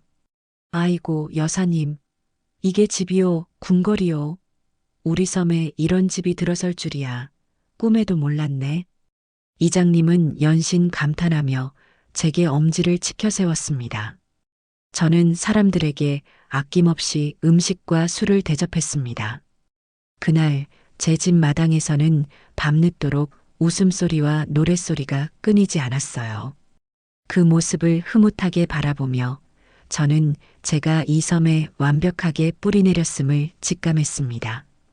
돈으로 사람의 마음을 살 수는 없지만 돈은 사람의 마음을 열게 하는 가장 빠른 열쇠가 될 수 있다는 것을 저는 알고 있었습니다. 집들이가 끝나고 저는 제 새로운 삶의 루틴을 만들어가기 시작했습니다. 가장 먼저 한 일은 집 옆에 널찍한 텃밭을 가꾸는 것이었어요. 그리고 그 텃밭에 제일 먼저 심은 것은 바로 들깨였습니다. 저를 이곳으로 이끈 제 인생의 전환점이 되어준 그 들깨를 제 손으로 직접 키우고 싶었습니다. 여름 내내 저는 정성껏 텃밭을 가꾸었고 가을이 되자 들깨는 무럭무럭 자라 고소한 열매를 맺었습니다. 저는 수확한 들깨를 가지고 육지의 그 방앗간으로 가 또 한 번 최고의 들기름을 짜왔습니다. 그리고 그 귀한 들기름을 병마다 예쁘게 포장하여 저에게 따뜻한 이웃이 되어준 마을 사람들 한 집 한 집을 찾아다니며 선물로 나누어 주었습니다. 어머, 여사님, 이렇게 귀한 걸 뭘? 부녀회장은 감동한 얼굴로 들기름 병을 받아들었습니다. 저는 그녀의 손을 꼭 잡고 웃으며 말했습니다. 별거 아니에요. 그 대신 이거 정말 귀한 거니까 꼭 냉장고에 넣고 아껴 드세요. 밖에 두면 금방 상해요. 제 말에 담긴 진짜 의미를 아는 사람은 아무도 없었지만 저는 괜찮았습니다. 이것은 세상 누구도 알 필요 없는 오직 저 혼자만의 통쾌한 복수이자 즐거운 유희였으니까요. 그렇게 평화로운 날들이 계속되던 어느 날 오후였습니다. 텃밭에서 잡초를 뽑고 있는데 낯선 차 한 대가 제 집 앞에 멈춰 섰습니다. 차에서 내리는 두 사람의 얼굴을 확인하는 순간 제 심장이 차갑게 가라앉았습니다. 아들 김윤대와 며느리 조인혜였습니다. 어떻게 이곳을 알아냈는지 그들은 제 왕국의 불쑥 모습을 드러낸 것입니다. 그들은 제 집을 보고는 경악을 금치 못하는 표정이었습니다. 서울의 그 아파트보다 훨씬 더 크고 화려한 제 집을 보고 자신들이 놓쳐버린 재산의 규모를 그제야 실감하는 듯 보였어요. 조인혜는 질투와 분노가 뒤섞인 눈으로 저와 제 집을 번갈아 쳐다보았고 윤대는 어쩔 줄 몰라 하며 제 눈치만 살폈습니다. 어머니, 어떻게 여기서? 누구 마음대로 여길 찾아왔니? 내가 다시는 찾아오지 말라고 했을 텐데. 제 차가운 목소리에 윤대는 고개를 숙였습니다. 그때 옆에 있던 조인혜가 한 걸음 앞으로 나서며 언제 그랬냐는 듯 가증스러운 미소를 지으며 말했습니다. 어머니, 저희가 다 잘못했어요. 저희가 어리석었어요. 어머니를 그렇게 보내는 게 아니었는데 저희가 어머니 모시고 살아야 하는데 이렇게 좋은 데서 혼자 고생하고 계셨네요. 그 말에 저희를 모를 제가 아니었습니다. 그들은 제 용서를 구하러 온 것이 아니었어요. 남은 재산이라도 건져보려고 마지막 발악을 하러 온 것이었습니다. 고생이라니. 나는 지금 내 인생에서 가장 행복한 나날을 보내고 있단다. 너희가 없으니 이곳이 바로 천국이더구나.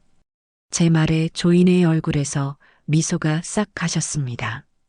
그녀는 본색을 드러내며 말했습니다. 어머니, 이러지 마세요. 재산은 저희한테 맡기시고 여기서 편안하게 지내세요.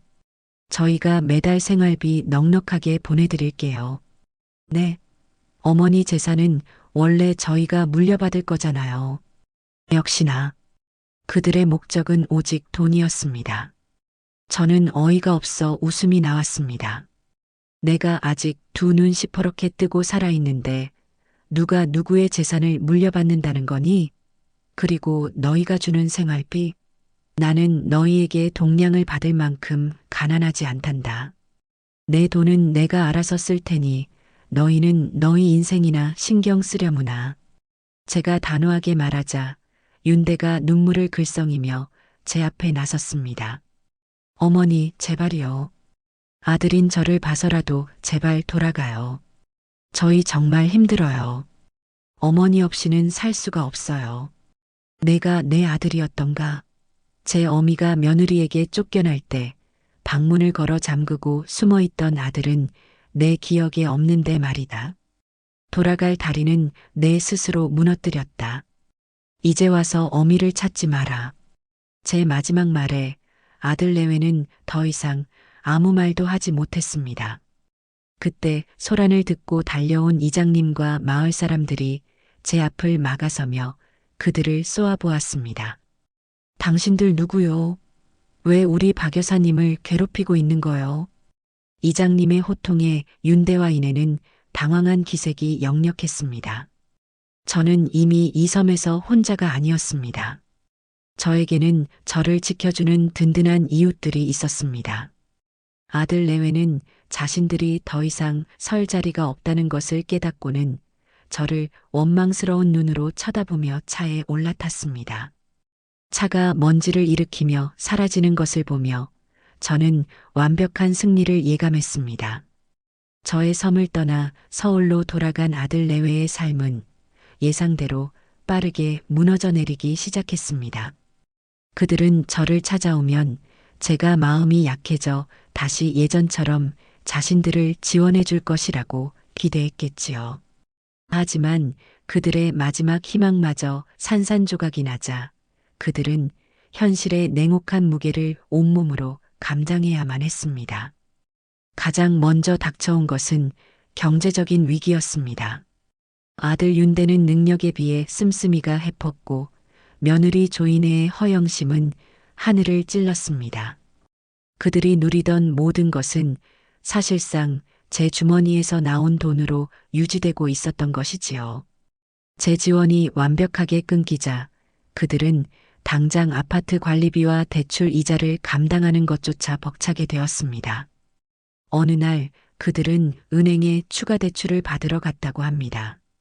하지만 은행원은 그들의 신용 상태를 확인하고는 고개를 저었습니다. 윤대의 변변찮은 월급만으로는 더 이상의 대출이 불가능하다는 냉정한 통보를 받았지요. 은행 창구에서 망신을 당하고 돌아온 날 그들은 집이 떠나가라 싸웠다고 합니다. 이 모든 이야기는 저와는 연을 끊었지만 아들 내외와는 연락을 하고 지내던 먼 친척을 통해 제 귀에까지 들어왔습니다. 다 당신 때문이야. 당신이 어머니한테 조금만 더 잘했어도 이 지경까지는 안 왔잖아. 그깟 들기름이 뭐라고 사람을 그렇게 내쫓아? 윤대가 처음으로 아내에게 화를 냈다고 합니다. 하지만 조이네는 조금도 지지 않았습니다. 뭐, 나 때문이라고? 당신은 뭐 했는데? 자기 엄마가 쫓겨나는데 방문 걸어 잠그고 숨어있던 주제에 당신이 그때 제대로 중재만 했어도 내가 그렇게까지 했겠어? 결국 다 당신의 그 무능하고 비겁한 성격 때문이야. 그들은 서로에게 책임을 떠넘기며 서로의 가장 아픈 곳을 칼날 같은 말로 후벼 팠습니다. 그들의 집은 더 이상 따뜻한 보금자리가 아니라 서로를 향한 증오와 경멸만이 들끓는 싸움터가 되어버렸습니다.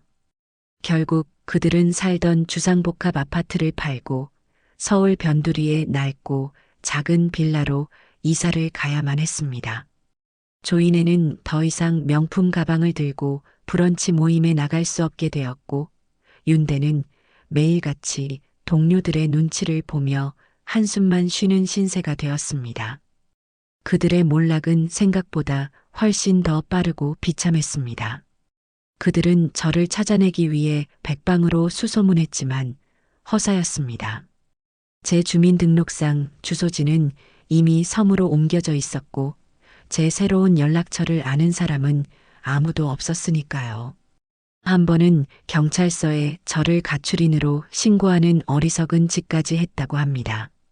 하지만 경찰은 성인이 본인 의사로 거처를 옮긴 것을 가출로 볼 수는 없습니다. 가족 간의 문제는 스스로 해결하십시오라며 그들을 돌려보냈다고 해요. 그렇게 시간은 흘러갔고 저는 섬에서의 평화로운 삶에 완벽하게 적응해 가고 있었습니다. 아침에 일어나 텃밭을 가꾸고 낮에는 마을 사람들과 어울려 웃고 떠들고 저녁에는 바다를 보며 조용히 책을 읽는 살. 제 인생에 이토록 완벽한 평화가 찾아올 줄이야. 예전에는 상상도 하지 못했던 일입니다. 그러던 어느 날 우체부가 제게 편지 한 통을 건네주었습니다. 낯선 필체였지만 발신인의 이름에는 김윤대라고 적혀 있었습니다. 제 아들이 보낸 편지였습니다. 저는 그 편지를 받는 순간 심장이 쿵 하고 내려앉는 기분이었습니다. 하지만 이내 마음을 다잡았습니다. 어떤 내용이 쓰여 있든 이제 더 이상 제 마음은 흔들리지 않을 것이라는 것을 스스로 잘 알고 있었기 때문입니다. 저는 편지를 들고 집으로 돌아와 장작 난로 앞에 앉았습니다. 그리고 천천히 편지 봉투를 뜯었습니다. 편지지는 눈물 자국인지 얼룩이 져 있었고 그 안에는 빼곡하게 들어찬 아들의 글씨가 있었습니다. 어머니, 이 편지를 보실지 모르겠습니다. 보고 싶습니다, 어머니. 매일 밤 어머니 생각에 잠을 이룰 수가 없습니다. 제가 어리석었고 제가 못났습니다. 어머니가 해주신 따뜻한 밥이 그립고 잔소리마저 그립습니다. 편지는 구구절절한 자기 연민과 후회로 시작되었습니다. 하지만 몇 줄을 더 읽어내려가자 아니나 다를까 그의 진짜 본심이 드러나기 시작했습니다. 어머니가 떠나신 후 저희의 삶은 지옥과도 같습니다. 빚에 쪼들리고 사람들의 손가락질을 받으며 살고 있습니다. 이내도 많이 변했습니다. 매일같이 울기만 하고 모든 것을 제 탓으로 돌립니다. 어머니, 저희가 이 모든 어려움을 이겨낼 수 있도록 마지막으로 한 번만 기회를 주시면 안 될까요? 어머니의 그 큰 재산, 저희에게는 생명줄과도 같습니다. 저희를 불쌍히 여기셔서 저는 더 이상 편지를 읽어 내려갈 수가 없었습니다. 역겨움에 속이 메스꺼웠기 때문입니다. 그의 편지에는 저에 대한 진정한 그리움이나 반성은 없었습니다. 오직 돈, 돈, 돈. 그의 모든 후회와 눈물은 결국 돈 때문이었습니다. 저는 조용히 자리에서 일어났습니다. 그리고 손에 든 편지지를 잘게 구겨 활활 타오르고 있는 장작 난로 속으로 던져 넣었습니다. 편지지는 순식간에 불길에 휩싸여 검은재로 변해갔습니다. 타오르는 불꽃을 보며 제 마음속에 혹시라도 남아있었을지 모를 일말의 미련과 연민도 함께 타서 사라지는 것을 느꼈습니다. 이제 정말로 모든 것이 끝났습니다. 피를 나눈 아들과의 인연도, 저를 올가매던 과거의 모든 것도 저 활활 타는 불꽃 속에서 한 줌의 재로 변해버렸습니다. 난로의 쇠문들 닫자 집안에는 다시 완벽한 고요함이 찾아왔습니다. 저는 창가로 다가가 붉게 물드는 저녁 노을을 바라보았습니다. 제 마음은 그 노을처럼 더없이 평온하고 아름다웠습니다. 섬에서의 제 삶은 단순한 평화를 넘어 새로운 활력으로 가득 차기 시작했습니다. 서울에서의 저는 그저 돈을 모으고 자식의 성공을 바라보는 수동적인 삶을 살아왔습니다. 하지만 이곳 저의 왕국에서 저는 제 삶의 창조자이자 경영자가 되었습니다. 그 시작은 아주 작은 대화에서 비롯되었습니다. 어느 날 부녀회장과 함께 제 집 툇마루에 앉아 찐 옥수수를 먹고 있었어요. 그녀는 한숨을 쉬며 말했습니다. 여사님, 우리 섬에서 나는 미역이랑 토시 육지에선 최고급으로 쳐준다는데 정작 우리는 헐값에 중간 상인들한테 넘기고 마니 이게 다 무슨 소용이람. 농사 지어봐야 우리 손에 쥐는 건 얼마 안 돼요. 그녀의 푸념을 듣는 순간 제 머릿속에서 잠자고 있던 장사꾼의 기질이 번쩍 눈을 떴습니다. 맞습니다. 이 섬은 보물섬이었어요. 청정 자연에서 자란질 좋은 농수산물이 가득했지만 그것을 제값 받고 팔 방법을 몰랐던 것뿐입니다. 회장님, 그럼 우리가 직접 팔면 어떨까요? 직접요? 우리가 어떻게 팔아요? 트럭이 있나, 가게가 있나? 요즘은 트럭이나 가게가 없어도 물건을 팔 수 있는 세상이에요. 인터넷이라는 게 있잖아요. 우리 섬의 보물들을 예쁘게 포장해서 정직한 이야기를 담아 팔아보는 겁니다. 제 말에 부녀회장은 반신반의했지만 저는 확신이 있었습니다.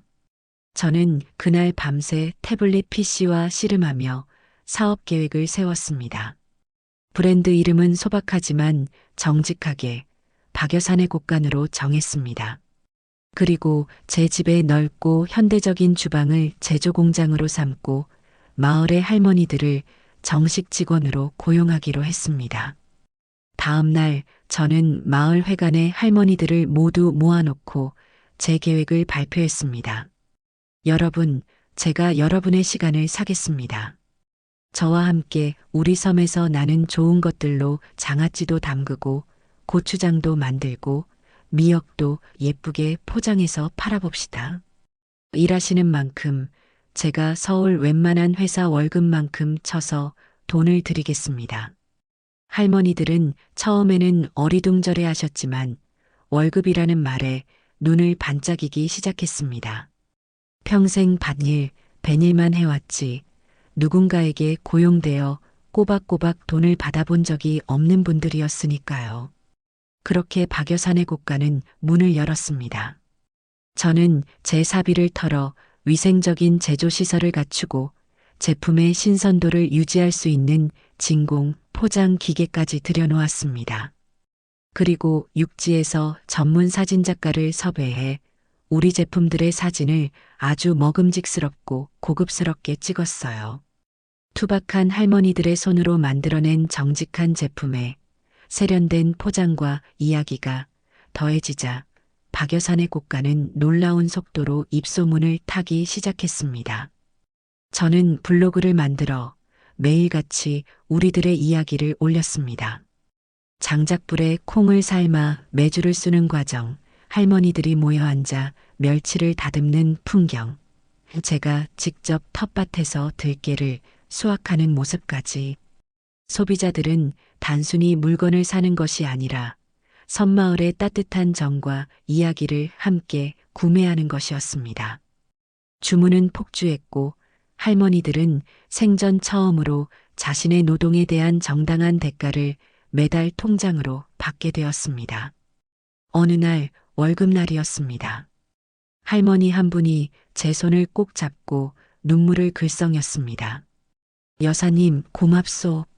내가 이 나이에 내 손으로 돈을 벌어 손주 녀석들 용돈을 내 힘으로 챙겨주게 될 줄이야. 꿈에도 몰랐네. 그 말을 듣는 순간 저는 제 아들에게 버림받았던 그날의 상처가 완벽하게 치유되는 것을 느꼈습니다. 돈이란 이렇게 써야 하는 것이었습니다. 나 혼자 쥐고 있는 것이 아니라 함께 나누고 다른 이의 삶에 활력을 불어넣는 것. 그것이 돈의 진짜 가치였습니다. 박여산의 곡간은 단순한 사업이 아니라 저와 섬마을 할머니들의 자존감을 되찾아주는 행복한 공동체가 되었습니다. 사업이 안정되자 저는 오롯이 저 자신을 위한 투자에도 시간을 쏟기 시작했습니다. 젊었을 적 그림을 배우고 싶었던 작은 소망이 떠올랐어요. 저는 육지에서 최고급 이젤과 물감, 캔버스를 주문했습니다. 그리고 제 집 거실, 바다가 가장 잘 보이는 창가에 저만의 작은 화실을 꾸몄습니다. 처음에는 선 하나 긋는 것조차 어색하고 어려웠습니다. 하지만 저는 조급해하지 않았어요. 매일 아침 커피 한 잔을 옆에 두고 제가 보고 느끼는 것들을 캔버스에 옮기기 시작했습니다. 붉게 타오르는 일출, 폭풍우가 몰아치는 검은 바다, 텃밭에 핀 작은 들꽃까지. 제 그림은 기술적으로는 엉성했지만 그 안에는 저의 감정과 이야기가 고스란히 담겨 있었습니다. 그림을 그리는 시간은 온전히 저 자신과 마주하고 대화하는 명상의 시간이었습니다. 또한 저는 섬마을 할머니 요가 클럽도 만들었습니다.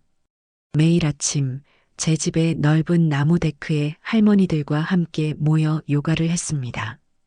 뻣뻣한 몸으로 아이고 나 죽네 를 외치면서도 할머니들의 얼굴에는 웃음이 떠나지 않았어요. 우리는 함께 땀 흘리고 서로의 구분 등을 펴주며 건강과 함께 우정을 쌓아갔습니다. 어느덧 추석이 다가왔습니다. 예전 같으면 아들 내외에게 줄 선물을 고르며 그들의 눈치를 살피고 있었을 테지요.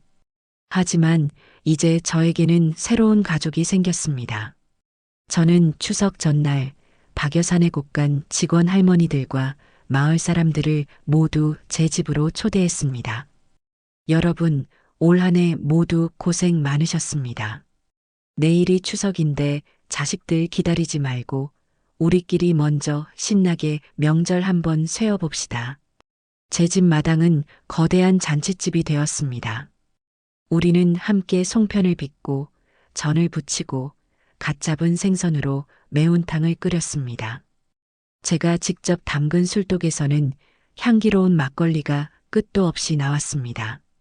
마당 한가운데에는 커다란 상이 차려졌고 우리는 둘러앉아 음식을 나누며 밤늦도록 이야기꽃을 피웠습니다.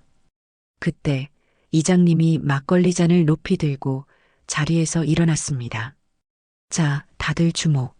내가 우리 박 여사님을 위해 건배사 한번 하겠소.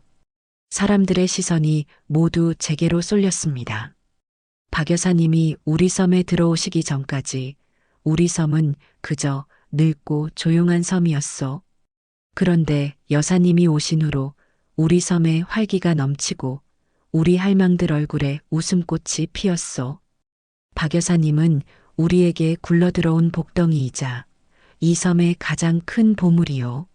자, 우리 모두 박 여사님의 건강과 행복을 위하여, 위하여 모두가 한 목소리로 외치며 잔을 부딪혔습니다. 그 순간 제 눈에서 뜨거운 눈물이 흘러내렸습니다. 이 눈물은 서러움의 눈물이 아니었어요. 태어나서 처음 느껴보는 벅찬 행복과 감사의 눈물이었습니다. 피를 나누지 않아도 서로를 아끼고 존중하는 이들이 바로 진짜 가족이라는 것을 저는 비로소 깨달았습니다. 저는 서울의 그 삭막한 아파트에서 제가 결코 얻지 못했을 진짜 행복을 이 작고 아름다운 섬에서 찾은 것입니다. 섬에서의 제 삶이 박여산의 곳간이라는 이름으로 새로운 결실을 맺어가는 동안 저는 서울에 두고 온 과거를 애써 떠올리지 않으려 노력했습니다. 그들은 이제 제 인생의 일부가 아니었고 그들의 삶이 어떻게 흘러가든 제 평화에는 어떤 영향도 미치지 못할 것이라 믿었기 때문입니다. 하지만 가끔, 아주 가끔씩은 그들의 현재를 어렴풋이 짐작해 보곤 했습니다. 굳이 누군가에게 전해 듣지 않아도 아들과 며느리를 겪어본 제가 그들의 성정과 바닥을 모를 리 없었습니다. 저는 그들이 어떻게 스스로를 파괴하며 무너져 내릴지 눈앞에 그림을 그리듯 선명하게 예측할 수 있었습니다. 그들의 붕괴는 외부의 충격이 아닌 내부의 균열로부터 시작되었을 것입니다. 저라는 그들의 허영과 나태를 떠받치던 거대한 기둥이 사라졌을 때 그들 스스로의 무게를 감당하지 못하고 주저앉는 것은 정해진 수순이었습니다. 아마도 그들의 첫 번째 위기는 매달 어김없이 날아오는 신용카드 명세서와 대출 이자 고지서 앞에서 찾아왔을 겁니다. 이전까지는 그저 숫자에 불과했던 금액들이 이제는 그들의 숨통을 조이는 현실적인 공포가 되었을 테지요. 어느 늦은 저녁 좁은 빌라의 식탁에 마주 앉은 그들의 모습이 눈에 선합니다. 식탁 위에는 배달 음식의 차가운 잔해와 함께 여러 장의 고지서들이 어지럽게 흩어져 있었을 겁니다. 이거 다 어떻게 할 거야? 이번 달 카드값만 500만 원이 넘어. 당신 월급으로는 택도 없는 거 알지? 조이네가 날카로운 목소리로 포문을 열었을 겁니다. 그녀의 목소리에는 더 이상 과거의 교양이나 우아함은 남아있지 않았을 거예요. 오직 생존에 대한 불안과 남편에 대한 원망만이 가득했겠지요. 나더러 어쩌라고. 내가 돈 나오는 기계야? 당신이 지난 몇 년간 긁어댄 명품 가방, 옷값만 아껴 써도 이 정도는 아니었어. 당신 허영심 때문에 우리가 이 꼴이 된 거라고. 아들 윤대는 아마 처음으로 아내에게 책임을 돌리며 소리쳤을 겁니다. 하지만 그것은 자신의 무능함을 감추기 위한 비겁한 발악에 불과했을 거예요. 뭐, 내 탓? 웃기지 마. 당신이 조금이라도 능력이 있었어 봐. 내가 왜 어머니 돈에 기대서 살았겠어? 결국 다 당신이 변변찮아서 생긴 일이잖아. 이 집도 차도 당신이 입고 있는 그 양복도 다 누구 돈으로 산 건데. 그들의 싸움은 그렇게 서로의 가장 아픈 곳을 후벼 파는 진흙탕 싸움으로 번졌을 겁니다. 사랑이라는 이름으로 포장되어 있던 그들의 관계는 돈이라는 기반이 사라지자 추악한 민낯을 고스란히 드러냈을 테지요. 그들은 서로가 서로에게 얼마나 이기적이고 계산적인 존재였는지를 그제야 깨닫고 깊은 혐오감에 몸서리쳤을 겁니다. 사회적인 고립 또한 마찬가지였습니다. 그 어떤 친척의 손가락질이 없었어도 그들은 스스로를 유배시켰을 겁니다. 조인혜는 한때 자신이 속했던 화려한 사교계 친구들에게 연락할 용기를 내지 못했을 거예요. 한 번은 큰 용기를 내어 가장 친했다고 믿었던 친구에게 전화를 걸었을지도 모릅니다. 자신의 처지를 하소연하며 작은 도움이라도 얻을 수 있을까 하는 신락 같은 희망을 품고서 말이지요. 지연아, 나 이내야. 잘 지내? 어머, 이내 씨? 이게 얼마만이야? 그동안 어떻게 지냈어? 이사했다는 소문은 들었는데. 수화기 너머의 친구 목소리는 어색하리만치 차가웠을 겁니다. 조인혜가 우물쭈물하며 자신의 어려운 사정을 늘어놓으려 하자 친구는 재빨리 그녀의 말을 잘랐을 겁니다. 어머, 저런. 힘들겠다. 근데 미안해서 어쩌지? 내가 지금 남편이랑 유럽 여행 갈 짐 싸는 중이라서 나중에 다시 연락할게. 나중에 다시 연락할게라는 말은 다시는 연락하지 말라는 말의 정중한 표현이라는 것을 조인혜가 모를 리 없었습니다. 그녀는 그 전화 한 통으로 자신의 모든 인간관계가 돈과 지위라는 모래 위에 세워진 성이었다는 것을 처절하게 깨달았을 겁니다. 자신을 떠받들던 모든 것이 사라진 지금 그녀는 그저 아무도 거들떠보지 않는 초라한 존재일 뿐이었습니다. 그들의 물리적인 공간 또한 그들의 정신을 갉아먹었을 겁니다. 햇볕 잘 들고 전망 좋던 주상복합 아파트에서 곰팡내 나는 어두컴컴한 반지하 빌라로 옮겨간 순간부터 그들의 영혼도 함께 지하실로 내려앉았을 테지요. 윗집 아이들이 쿵쿵거리며 뛰어다니는 소음, 창밖으로 보이는 것은 차가운 시멘트 벽뿐인 풍경, 욕실 타일 틈새에 검게 피어난 곰팡이. 그 모든 것이 그들의 실패한 인생을 대변하는 상징처럼 느껴졌을 겁니다. 조인혜는 우울증에 빠져 하루 종일 잠옷바람으로 소파와 한 몸이 되어 무기력하게 시간을 보냈을 겁니다. 한때는 반짝이던 그녀의 눈은 초점을 잃었고 정성껏 가꾸던 피부와 머리카락은 푸석하게 변해갔을 거예요.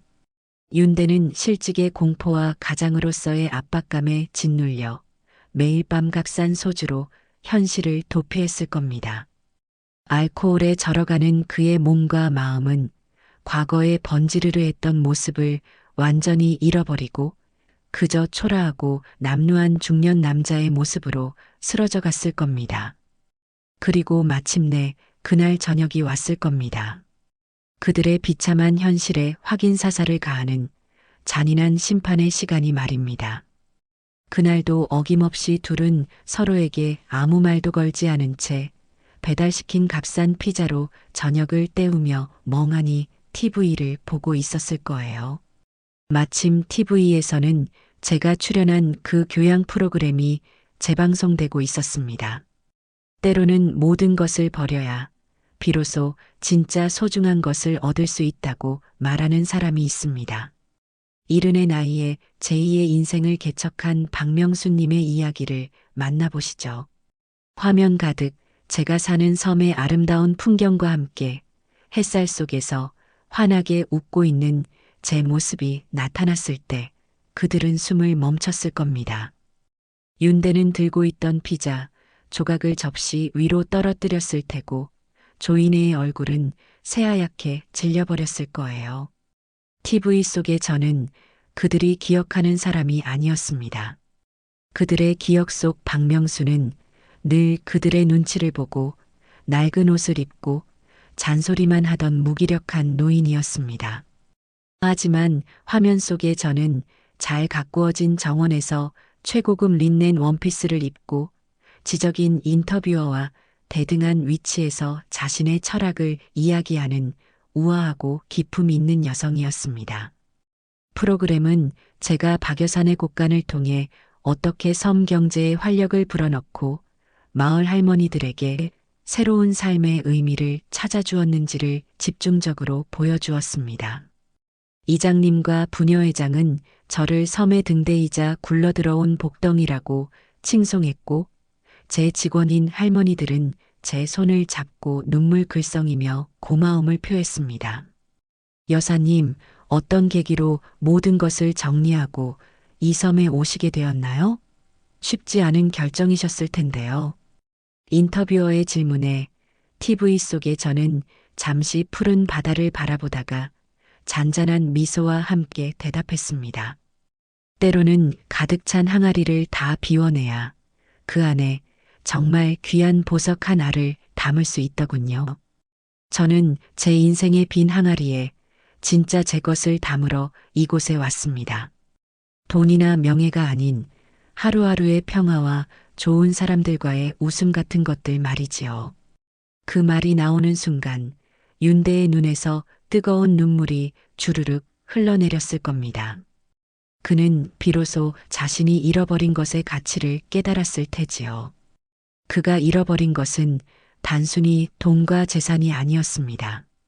세상에서 유일하게 자신을 무조건적으로 사랑해 주었던 어머니의 마음, 그 따뜻한 항아리 자체를 제 손으로 깨뜨려 버렸다는 사실을 그는 뼈저리게 깨달았을 겁니다. 그의 흐느낌은 후회를 넘어선 영혼의 통곡이었을 겁니다. 반면 조이네의 얼굴은 창백함을 넘어 검붉은 분노로 물들어갔을 겁니다. 그녀는 TV 속 저의 평화로운 미소와 사람들의 칭송을 보며 자신이 빼앗겼다고 생각하는 것들에 대한 참을 수 없는 질투와 증오에 사로잡혔을 테지요. 그녀의 눈에 비친 저는 자애로운 현자가 아니라 자신의 것을 훔쳐 달아나 호의호식하고 있는 교활한 도둑이었을 겁니다. 거짓말, 다 거짓말이야. 저게 다 우리 돈인데, 내 돈인데. 그녀는 목이 쉬어라 울부짖으며 곁에 있던 리모컨을 집어들어 TV 화면을 향해 있는 힘껏 던졌습니다. 쨍그랑 날카로운 파열음과 함께 TV 화면이 거미줄처럼 갈라지며 검은 공허 속으로 빨려 들어갔습니다. 깨진 화면은 마치 돌이킬 수 없이 망가져버린 그들의 삶과 관계를 보여주는 듯 했습니다. 어둠이 내린 좁고 축축한 빌라 안 한 사람은 자신의 어리석음을 통곡하고 다른 한 사람은 자신의 탐욕을 저주하며 울부짖고 있었습니다. 그들의 몰락은 그 어떤 외부의 심판도 필요 없는 완벽한 자멸의 형태를 띠고 있었습니다.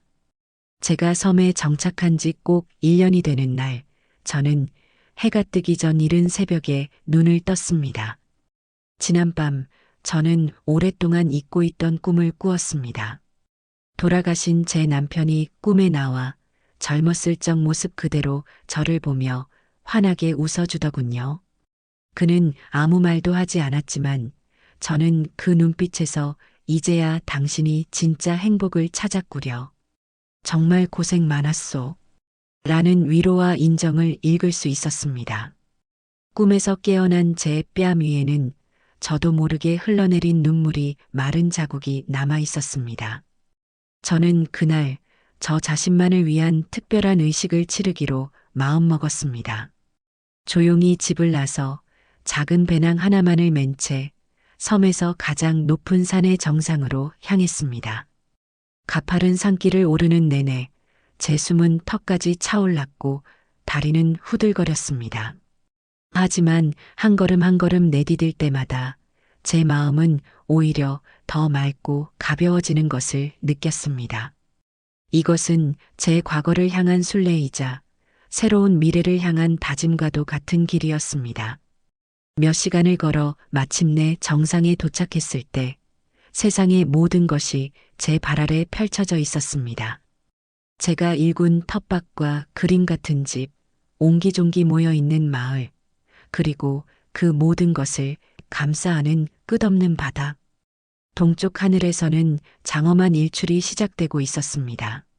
어둠을 밀어내며 솟아오르는 붉은 태양을 보며 저는 제 인생 또한 저 태양처럼 가장 깊은 어둠 속에서 다시 떠올랐다는 것을 깨달았습니다. 저는 배낭에서 작은 샴페인 병과 유리잔을 꺼냈습니다. 1년 전 그 차가운 밤에 찜질방에서 다짐했던 제 자유를 위한 첫 번째 축배를 이제야 드는 것이었습니다.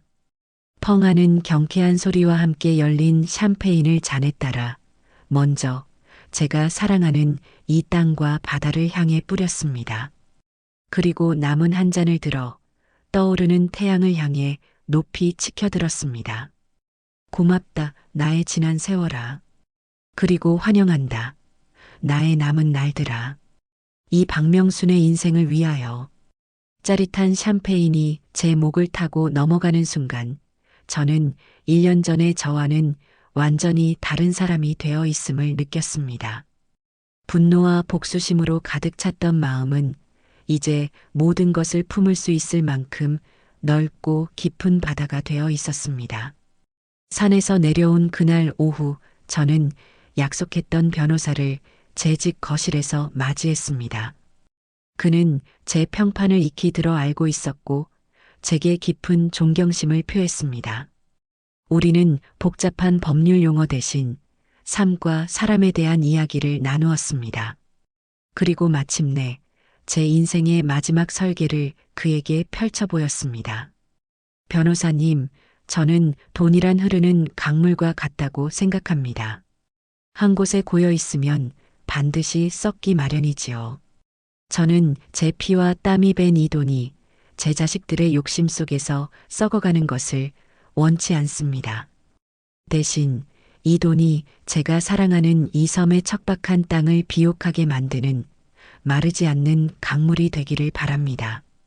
제 철학을 담담히 설명하자 변호사는 숙연한 표정으로 고개를 끄덕였습니다.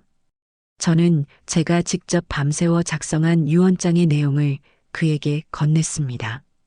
첫째, 나의 사후 모든 유산은 사회에 환원하여 공익재단 박명순 섬마을 동행을 설립한다. 이 이름은 내가 이 섬 사람들과 함께 걸어온 길을 기리기 위함이다. 둘째, 재단의 최우선 목적은 이 섬의 아이들이 돈 걱정 없이 마음껏 꿈을 펼칠 수 있도록 지원하는 꿈 장학금 사업에 둔다. 배움의 기회는 그 어떤 것보다 소중한 자산이기 때문이다.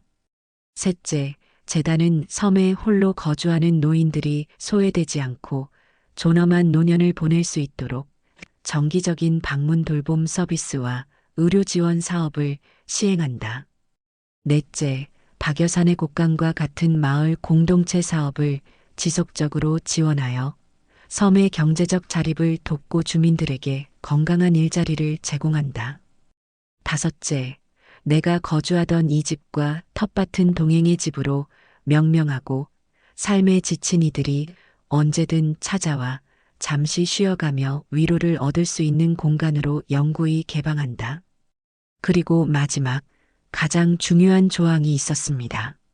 혈연으로 이어진 나의 아들 김윤대와 그의 아내 조인혜에게는 현금이나 부동산이 아닌 오직 하나의 기억만을 유산으로 남긴다.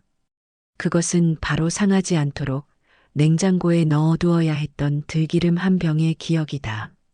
부디 그들이 그 한 병에 담겨 있던 어미의 마지막 사랑과 그것을 제 손으로 내팽개친 어리석음의 가치를 평생에 걸쳐 되새기며 살아가기를 바란다. 제 유언장을 모두 읽은 변호사는 한동안 말을 잇지 못했습니다.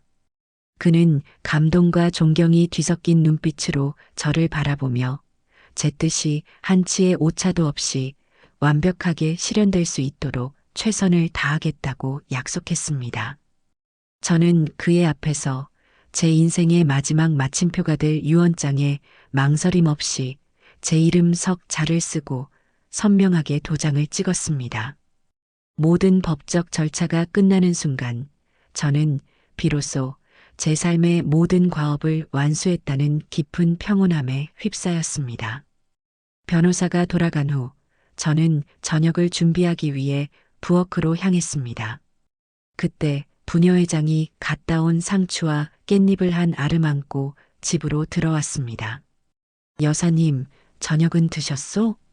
오늘 무태 나갔다 온 아들놈이 돼지고기를 좀 사와서 같이 쌈 싸먹으면 좋겠다 싶어 가져왔지. 우리는 마주 앉아 소박하지만 정성 가득한 저녁을 나누었습니다. 그녀가 들려주는 마을의 소소한 이야기들, 아들 내외의 자랑, 새로 태어난 손주에 대한 기쁨을 들으며 저는 진짜 가족의 온기가 무엇인지를 다시 한번 느꼈습니다. 제게는 더 이상 핏줄로 이어진 자식은 없었지만 마음으로 이어진 수많은 이웃들이 제 곁을 든든하게 지켜주고 있었습니다. 저녁 식사를 마치고 저는 홀로 툇마루에 앉아 서서히 어두워지는 바다를 바라보았습니다. 이제 제 마음속에는 그 누구에 대한 미움도 원망도 남아있지 않았습니다. 용서라는 단어조차 제게는 사치였습니다. 용서는 상대방을 제 마음속에 다시 들여놓는 행위이지만 그들은 이제 제 마음속 어떤 방에도 거주할 자격이 없었기 때문입니다. 그들은 그저 제 인생이라는 거대한 서사 속에서 저를 각성시키고 새로운 장으로 나아가게 만든 하나의 굳은 날씨 같은 존재였을 뿐입니다. 문득 저는 저를 내쫓았던 며느리 조이네에게 기묘한 감사함마저 느꼈습니다. 그녀의 극단적인 잔인함이 아니었다면 저는 아마 지금도 그들의 무시와 냉대 속에서 언젠가는 나아지리라는 헛된 희망을 품고 시들어갔을 테니까요. 그녀는 제게서 모든 것을 빼앗아 가려 했지만 역설적이게도 제게 제 자신이라는 가장 소중한 것을 되찾아 주었습니다. 짙은 군청색으로 변한 바다 위로 별들이 하나둘씩 떠오르기 시작했습니다. 저는 하늘의 별들을 바라보며 제 인생의 마지막 페이지를 조용히 넘겼습니다. 들기름 한 병 때문에 자식에게 버림받은 불행한 노파의 이야기는 들기름 한 병 덕분에 비로소 자신의 우주를 얻게 된 한 인간의 위대한 승리로 끝을 맺었습니다. 제 입가에 잔잔하고도 충만한 미소가 번졌습니다. 내 인생의 주인은 온전히 나 박명순. 이 명백한 진실 앞에서 제 영혼은 더없이 자유롭고 평화로웠습니다.